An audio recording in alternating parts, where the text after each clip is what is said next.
Thank you guys for tuning in on this wonderful Friday evening to Poetic Justice, hosted with the NAACP Chicago Westside branch. I'm going to give you guys a few of our information. We are located at 5820 West Chicago Avenue, Chicago, Illinois, 60651. Our phone number, if you need to contact us, is 773-261-5890. And I am your host today, Jamesia Banks. Today we will be discussing why Black film matters. And literally not just movies about Black people, but people that are producers, that are producing movies for and about Black people. So Black film, currently, the movie industry is entirely inept when it comes to thoughtfully representing the African Americans in particular and people of color more broadly. Black independent cinema is capable of both addressing the needs of Black communities immobilized by neoliberal policy and contesting the role of Hollywood in that immobilization. So currently, the inability of movies to speak about the experiences of Black people in America that highlights the complicity of Hollywood in reproducing racial inequality. So most stuff that we see on TV that are not produced by Black people or for Black people, they reiterate negative stereotypes about Black people. Whereas it could be a mother and a father. They can show the mother being a stereotypical, loud, non-progressive, don't have a job, need to depend on someone else.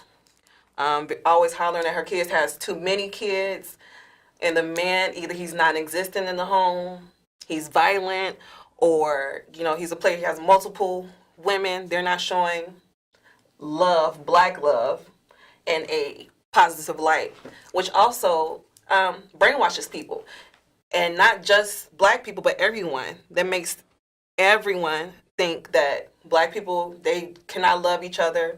They should date interracially. They cannot have a successful family home where kids are raised properly because this is what they see on TV. So if a lot of people have never been around Black people or choose just not to be around Black people, because it's kind of impossible to not be around Black people, but if they choose not to be around Black people or don't come up living around Black people, and they first see a Black people, they will only have images of what they see on television or in movies specifically. So the issue is we keep repeating negative images, or we're always having a movie where being Black is the focus. If you're playing in a show, your main role is that you are Black. So it also helps shape public debates about who and who is not deserving of our sympathy as a people. So that can be detrimental, because that can be the determining factors of priorities regarding to evacuation, resources, libraries, allocation of relief aid, or anything in general. So dehumanizing representation of Blacks in film and television to the social, political, and economic oppression of African Americans, that is becoming repetitive, actually. A lot of people are wanting to see more movies where being Black is not your main attribute, or the story going around the negative persona, false persona of Black people. So when there are audience who seek multidimensional and complex representations of Black people in the media, where would they look?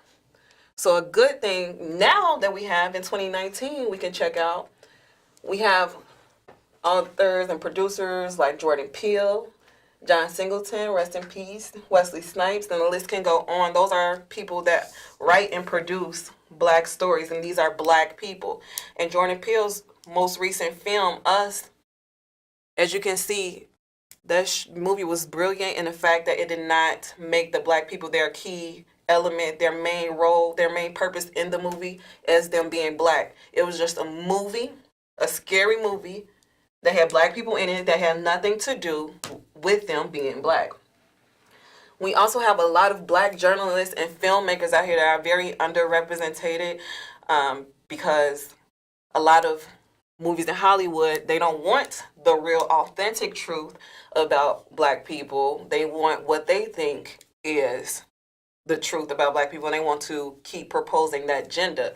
So we have a lot of journalists and filmmakers that are independent and can't put their movies out there in the mass as other people can because it's too much of the truth, and you can see black people in a different, more complex way.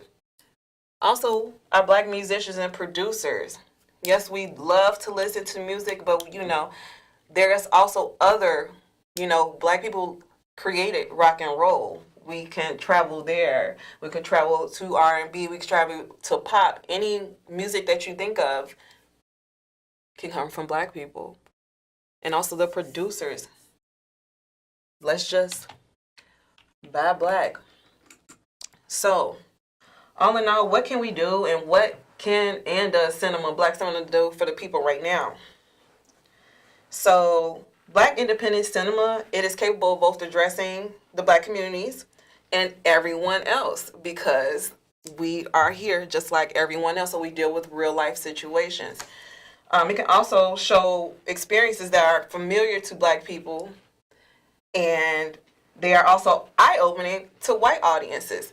So since they may be familiar to us, because a lot of the stories that are told on TV are mainly false perceptions, seeing a real perception told by a black person through a black perspective may be very eye-opening to a lot of people that had their negative assumptions about black people. So that's what that can also do. It can also serve as an essential component of large racial justice struggles. What I mean by that is like, Hurricane Katrina or the floods in Haiti or any type of mass destruction where there's a lot of black people, even Flint, Michigan, where there's still no water. Since we think that black people are so strong and they're resilient and they can get through anything, there's really not any major need to want to help them in a rush, want to help us in a rush. There's like, oh, they'll be okay, because we seen them on TV singing Wade Through the Water, and they could just sing their way through and pray their way through, so they'll be okay. So that's a major brainwashing tactic in general. So seeing more black films and black shows and black media, period, told by black people is important. And keep stressing that fact. Also, black independent filmmakers, they make films to reveal the white supremacy in our current historical moment. So if everything is told in history books through another perspective, we will never learn the truth or even understand the truth. So it's important that it's told through a different perspective and a different lens.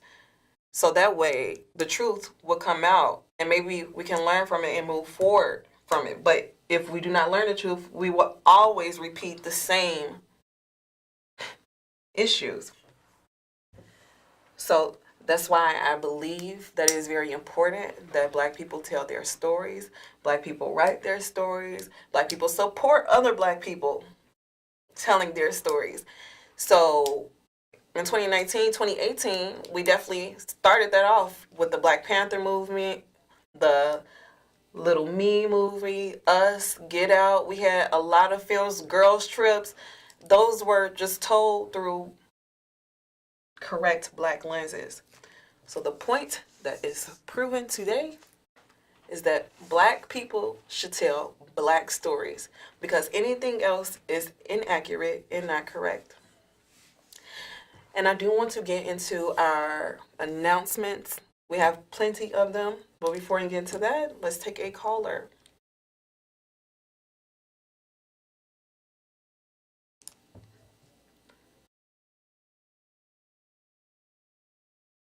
Okay, I don't know if we have a caller. Hi. Hey. I was wondering, what are some of the films or TV shows that you watch now that have black writers? And, can you speak on the impact that they have today in black culture? Definitely, thank you. So the most recent shows that I have been watching that are helped produce, because a lot of, like I'm saying, a lot of shows are made by black independent people, so they're not getting as much attention. But you can definitely check out YouTube. That's where most of us post our work there because it's free content and anyone can check it out. But you can also check out Netflix. We shows like Black Earth Rising, shows like Black Lightning, shows that have anything with main black characters that help tell a true, authentic story.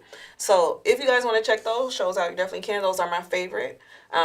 Again, it was called Black Lightning and Black Earth Rising. Those may be good 2 shows to check out. But let's definitely get to our announcements before we have time. Oh, we have another caller. Hello. Yeah, hello, can you hear me? Yes, I can hear you. How are you? Yeah, my name is James. Okay, the media and they shouldn't go out to campfires like that. And everybody did. Why they didn't go out to Nita Applebaum when she was covering up Kwame Donald, and now she was covering now. Now that guy who killed that little boy in Crystal Lake. Mm-hmm. Why they hold Nita Applebaum for accountable for that? But they gotta go out to kill Fox. Exactly. So the question is basically, why do they always portray the blacks and the news negatively? And there's a lot of people that are not black doing a lot of crazy stuff, and they're not making it to the news.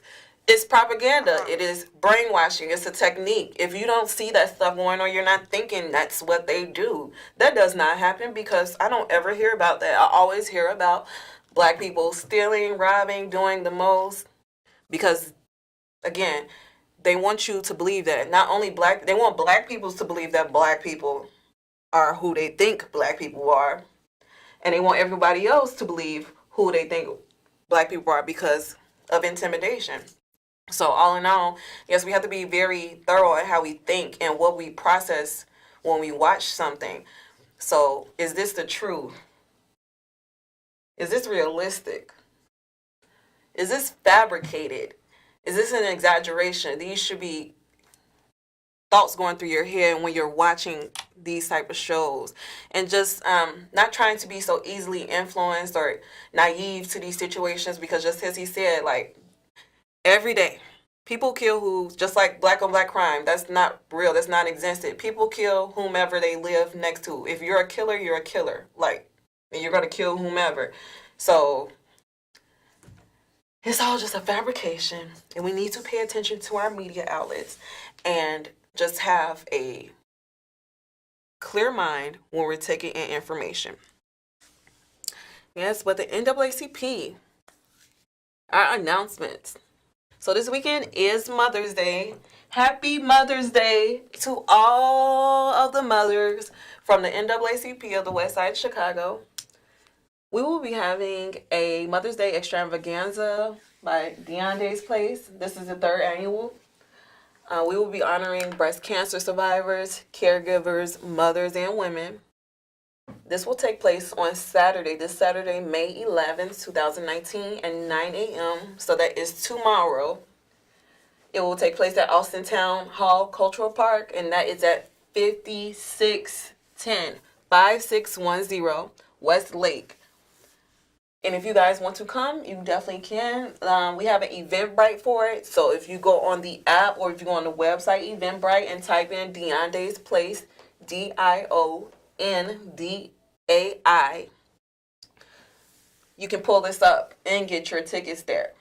Also, if you guys need any more information, the phone number is 312-391-4784. So that is our Mother's Day extravaganza, which will be happening tomorrow morning. Also, we will be having an inclusion intergenerational art, culture, performing arts, science, engineering, technology. This is a memo to the mayor. This will take place this Tuesday coming up on May 14th from 2 p.m. until 6 p.m. Also at the Austin Town Hall. The address again there is 5610 West Lake Street. And we also have an Eventbrite for this. If you click the Eventbrite and go on eventbrite.com and type in on the table memo to the mayor, you can receive tickets for this as well. And lastly, we have a press release coming from the state representative, LaShawn K. Ford. And And this is just basically going to be for the community leaders to push for emergency prevention funding for the opioid crisis in Chicago. So our representative, which is LaShawn K. Ford, they will hold this press conference on May 11th. That's tomorrow as well at 10 a.m. This will take place at the Westside Community Triage and Wellness Center. This is located at 4133 West Madison, which is literally a couple blocks down from the Austin Town Hall. So if you guys want to make both, you definitely can. It will be greatly appreciated because the more people that we have, the more respect that we will have. You know, just show up and say that you're speaking for your community. There is an opioid crisis and we're trying to do something to prevent it, and we just need more people to come and help push our statements. So again, this will take place tomorrow at 10 a.m. at the Westside Community Triage and Wellness Center at 4133 West Madison, Chicago, Illinois, 60624. All right. And I do want to let you guys know that our next general body meeting will be on Saturday, June 1st at 1 p.m. We will be there. Come see our smiling faces. The address is 5820 West Chicago Avenue, Chicago, Illinois, 60651. If you have any questions prior to meeting with us, our phone number is 773-261-5890. I'm just going to leave it up here a little bit longer because I know you guys want to see us and you're writing down our address so you can come see us on June 1st. The address is 5820 West Chicago Avenue, Chicago, Illinois, 60651. All right. And I do want to thank you guys. Do we have a caller? Before I say thank you. Okay. So I do want to say thank you guys for checking in with us on this lovely Friday evening. We will be back next Friday evening at 6 p.m. Okay, let's take one more caller.